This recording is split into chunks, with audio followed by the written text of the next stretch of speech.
Hey everyone, I'm back.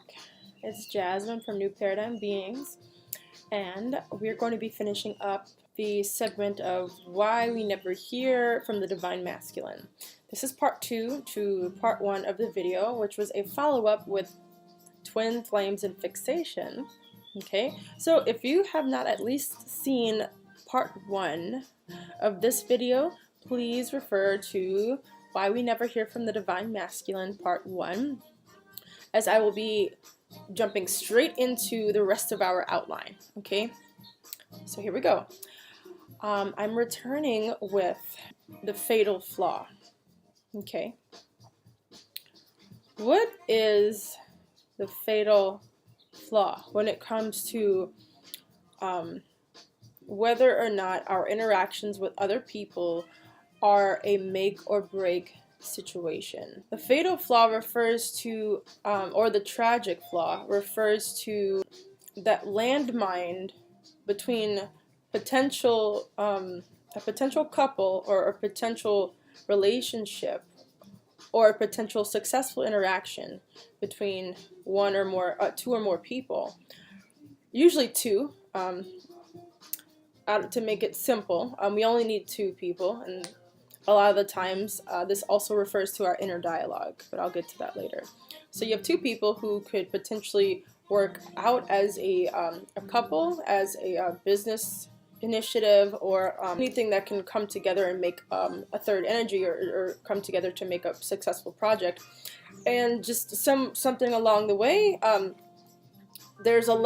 for some reason there's a landmine right in between both of them, and instead of recognizing or like becoming conscious of this landmine, one or both people step on the landmine and it just blows everything up, and the situation or the hope is dead. Like the world as I knew it is gone forever, usually in a negative context. The tragedy falls. I'll be referring to that using twin flames. Okay, but first I would like to use some pop culture examples.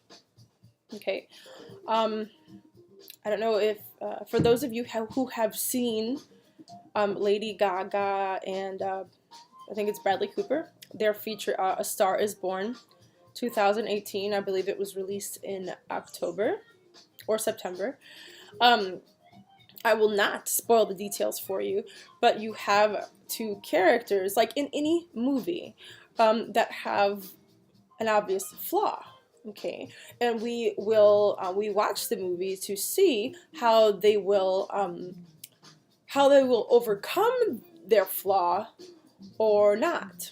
That's why the movie keeps our attention until it's completed.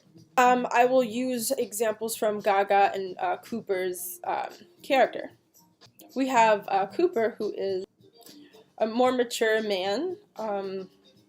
He's a drunk, and he definitely, although he's not possibly as vocal as his lover, he has the most bleeding heart. His alcoholism comes from, well, one, like that's what he was taught to do to deal with life, but it keeps him from feeling emotional pain, or the pain of emotional deterioration, or the deterioration of life, of losing your life force. That's we understand what addiction is. Lady Gaga's character, on the other hand, was a younger, very strong-willed female who possibly had not, she did not have nearly as much life force erosion as Cooper's character, her lover. She was actually quite vivacious, and was able to overcome a lot of, or at least she thought she was overcoming the obstacles that she needed to. For her, she was not as sensitive or as open-hearted or as listening as she could have been to quell the other side of the relationship, as far as and Cooper, who did not want to face his pain, the pain of his addiction, was not available to be more sensitive to Gaga's character. So let's say that the woman's character in this case has a burden, or has something to reveal, or something. Let's say that she might need help, or she might need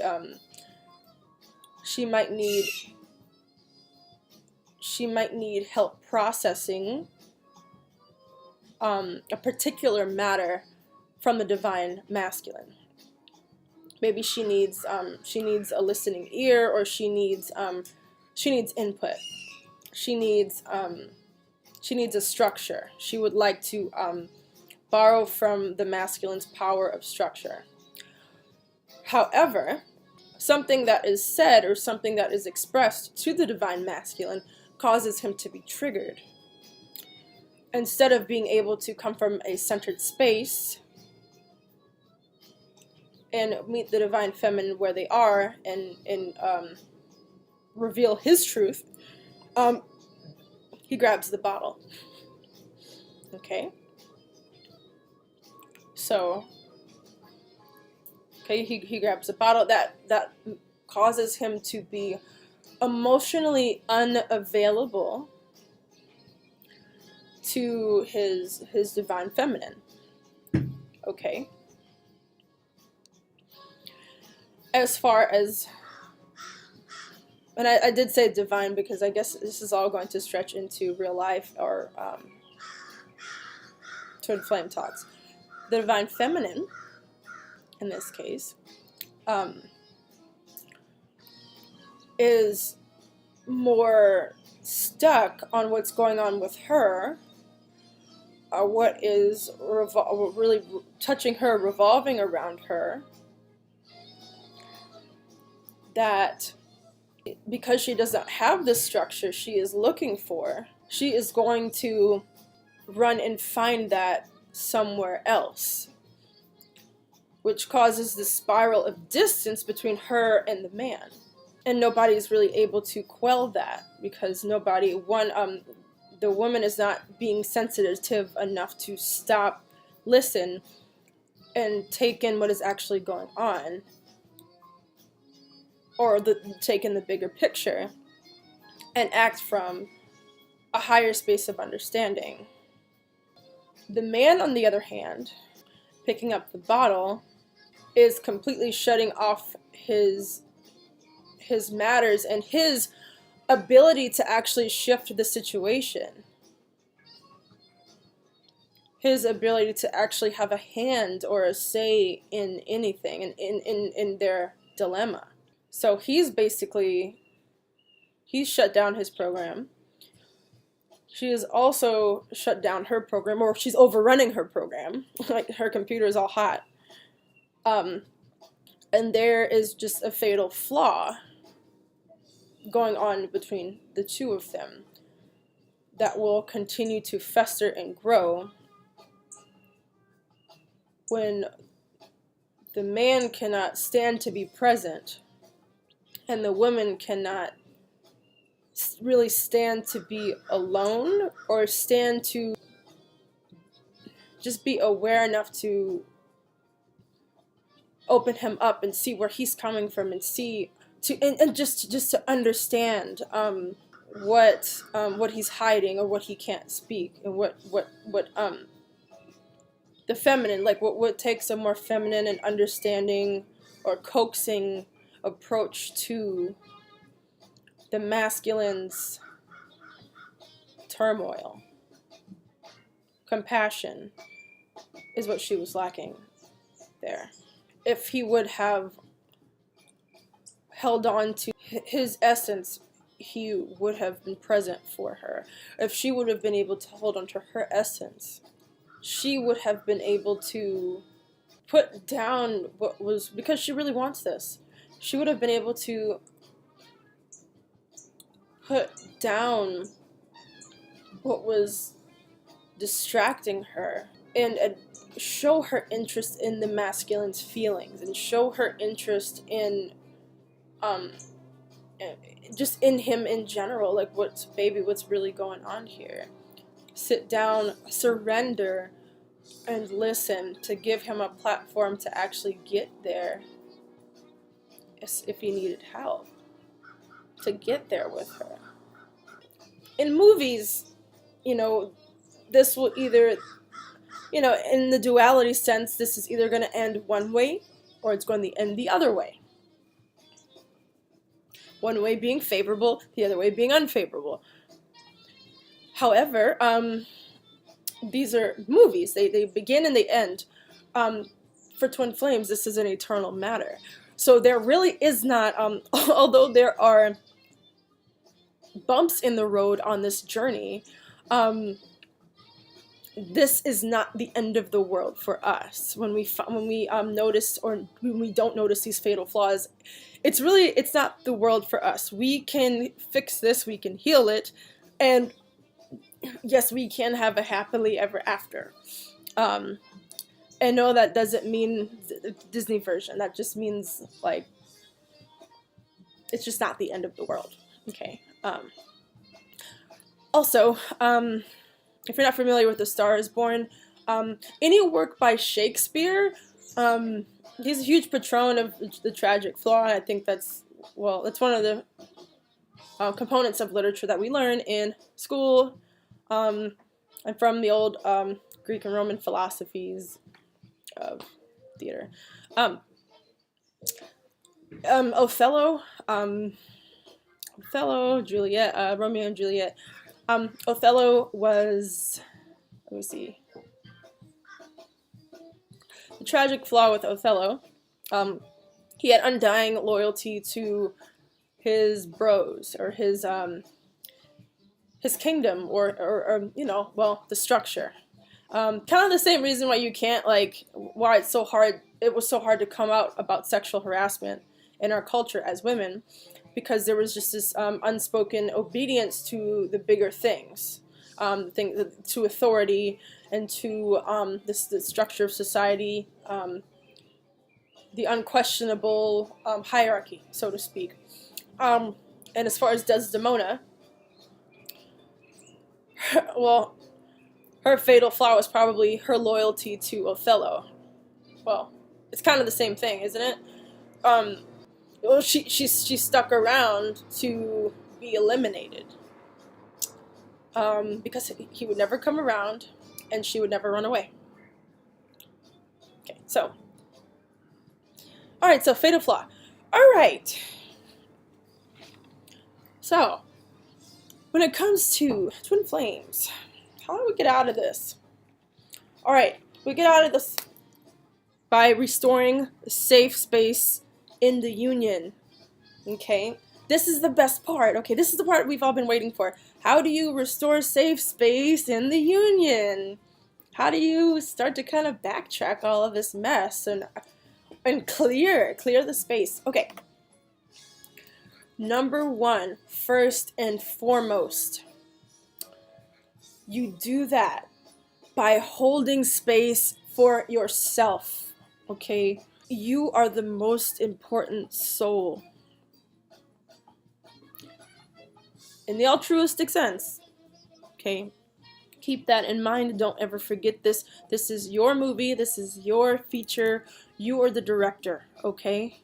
Do not forget that this is about your love, your dedication of love to yourself, okay?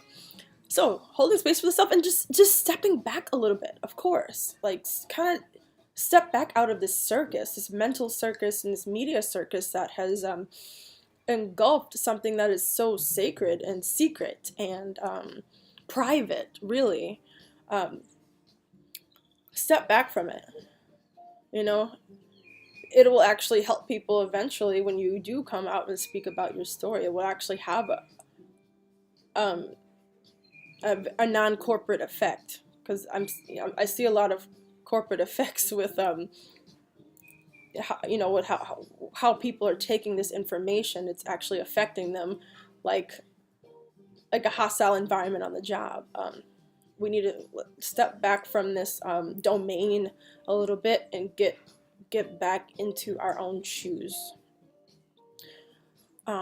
Okay, so of course I'm going to be a little bit cliche and say that yoga and meditation are huge projects to keep one in the center, in the heart, where we're supposed to be, where we are at home, where the soul resides, right? And I have videos about that as well. I talk about in my earlier videos last year, I talked about supplements. I spoke about different types of yoga that can actually, get energy out of places where you have clogs. Of course. So never underestimate the power of yoga and meditation. Just sitting down, okay? And for my females out there, men and females, but especially my females, because I'm coming from the divine feminine perspective, receptive practices. Please practice the art of reception. I am still learning how to do this myself. Just to sit quiet and to let things come into me and speak to me, receive information, and allow things to whisper into my womb. Okay, paying attention to sexual health, loving your vagina,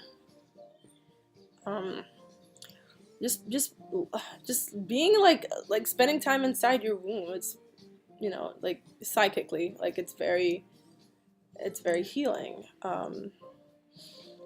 What else? We can learn receptive practices with other people. There's a little activity that I think was fun in drama school. One person would start a story and the rest of the group would finish the story. That's learning how to be receptive and to communicate in a different with different pieces of advice and information. And the number one cure, the panacea to all of your twin flame problems and all of your life problems and all of your career problems, and it's free of charge.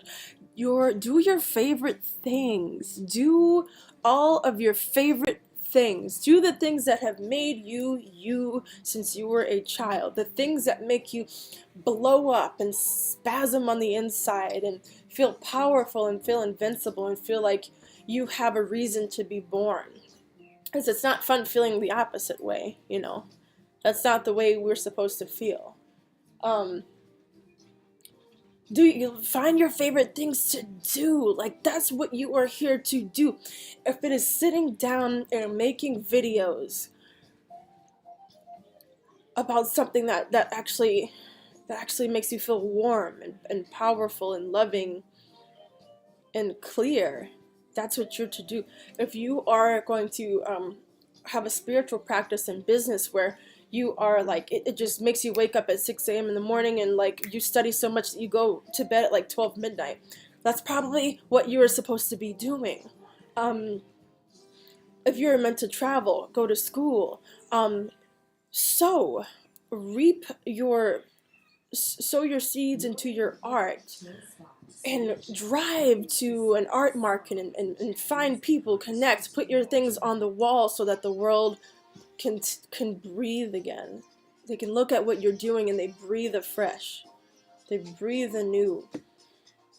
That's how you know you're supposed to be doing that. And if it's really getting to you, if you're going to bed crying at night, like, I guarantee you, like, let that be the first thing you do when you get up in the morning. Don't look at your phone. Don't get on your computer. Well, maybe unless that's what you're supposed to do, but not to like look at messages and just go through Facebook feed. Do that as soon as you get up. Like, get up, write your intention, and meditate on it. Because there's kind of this feeling where before I'm waking up, I have all these I feel excited, but then like there's this weight that's like a period, and then I get bombarded with everything else that's going on around me, and it feels really heavy and dense, and it makes me want to pick up the electronics so I can kind of smoke my crack pipe, you know, I want to like look for my crack pipe so I can like get rid of that sensation immediately. But that's the easy way out, and that does not give you it gives you very reprimandable results at the end of the day. So please just remember to love yourself. I cannot say that enough. Get up and you do you, little by little, okay? Start your day off right in that sense, and your whole day should be okay. Take yourself out for a walk if you have to. Get back into that alignment. You'll start to remember what this whole journey is about. Like it will click. I promise you it will click. Okay, so here's what that's going to look like for the feminine and the masculine. The divine feminine, when she begins to refill her vessel, she remembers her rite, R-I-T-E. She remembers her divine rite, like I spoke about in the earlier video, and she falls back in love with her emotional intelligence and her sacred sensitivity. That becomes second nature to her. Again, it becomes like, oh my God, now I completely understand this whole picture once again, and I am re-empowered to act my role. I'm proud of my role. I'm the best at my role. That's why that's why I do this. I made it for myself before I incarnated into this body, and well, that's home. That's what home feels like, and I think we're getting to a point where we are we're getting smarter about the ego, and we're getting closer to the soul. Yeah, so we're gonna have more challenges, sure, but we should be building a tool set to be able to deal with these things. The sun is always gonna come up, you know, just a matter of time. Okay, so our interest in, I've already said this, but our interest in our Disneyworld powers is restored. When I think of the feminine power, I think of swirly glitter and cool colors and black, and like just waving your wand in the air and making after images, and like going poof, and making magic and smoke, and like dancing with the stars in the sky, and like umbilical cords everywhere. It's like a Disney world of like secret like little things that you can play with if you say the magic word. It's so fun. Like I love the feminine sphere, and that's what it feels like when you're back in that. It's like, oh my goodness, like it's like, okay, I'm back home.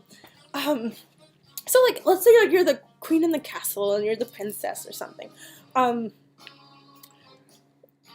Here's what the divine masculine feels like. Okay, when he is restored in his vessel, he actually feels like Link.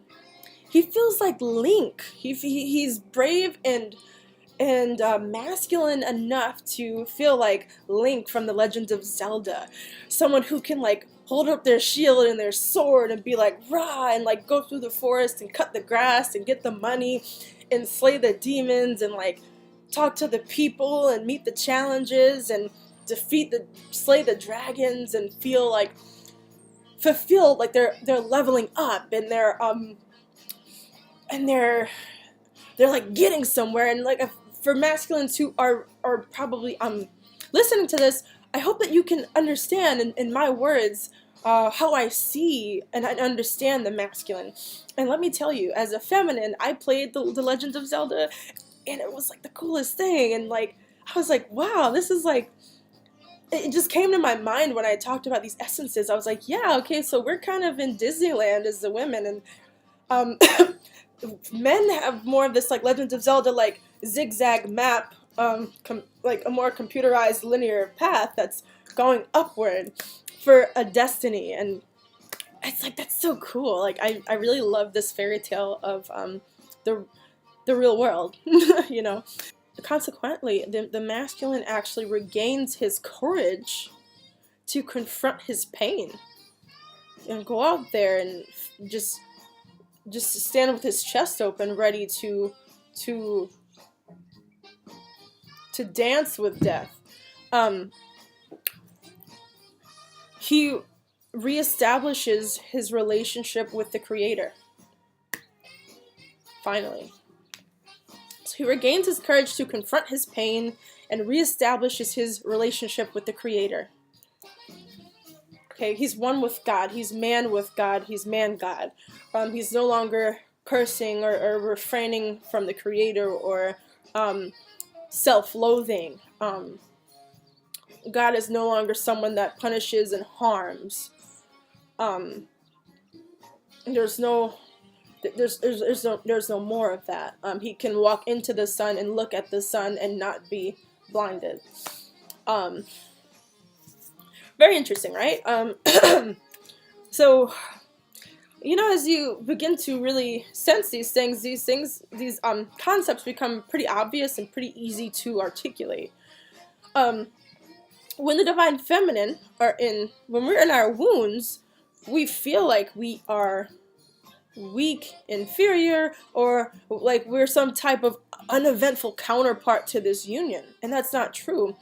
Just because we don't think we're being man enough. Because when we're in our heads, we think, oh, well, man's not here because man thinks I'm not man enough. Well, let me do something about that. And we just re-aggravate the fatal flaw. It's not the correct way of doing this journey thing. It's a lot more simple than that. To our females who, whether you consider yourself moderately involved in this, or whether you are at peace, or which I hope we all are. But I mean, especially for those who are still in that hurt, that realm of hurt, or they're just, I guess, accept in some type of complacency with the absence of their divine masculine. I would say that although, and I want to reiterate, we don't need. I'm not saying that you need to have abuse in your life, or you need a man to complete you or anything like that. No matter what, we're all one, and whether someone is around or not, we have that power within us. We don't need to hide anything or hide our masculine in the closet somewhere.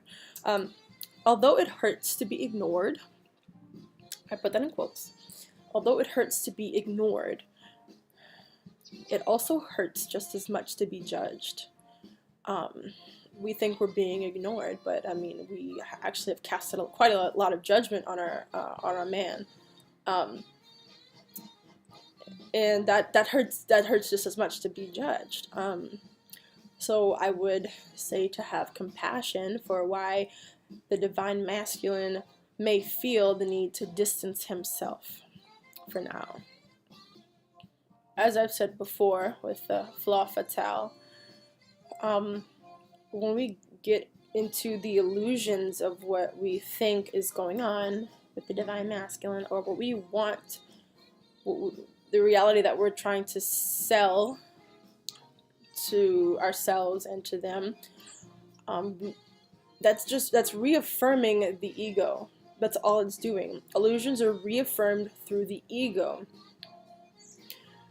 And it digs this imaginary hole a lot deeper. Like, it's already not real. But when we keep entertaining that sorrow and that pain and that control freak, it's taking this illusion of hopelessness and digging it even deeper and deeper and deeper and deeper. Like, the story just keeps rolling downhill.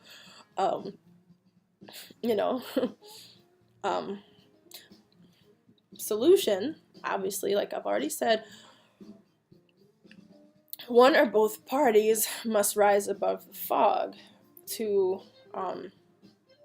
lift that spell of the ego.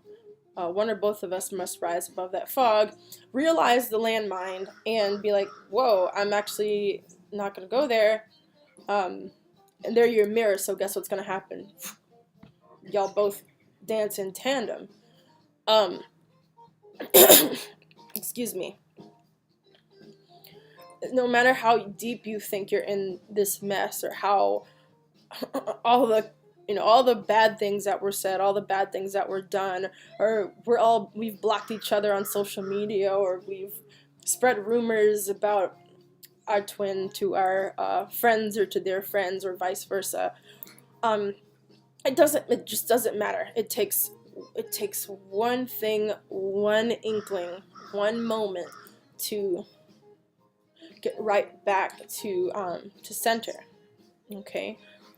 And it only takes really one moment of stillness to restore that clarity. It takes one breath. Just release the grip of your need to win, or to have a prize on this path, and remember why you love this life so much, or why you've understood why this life is so worth living, why it's so worth it, and why it's such an honor to be here, to have a role on this planet.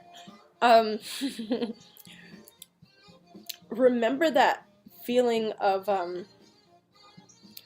Fibonacci that agape gives you when you are really in that zone of oneness.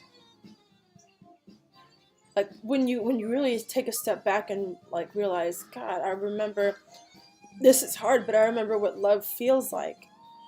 That one mustard grain of faith. It's like, oh my gosh, breath.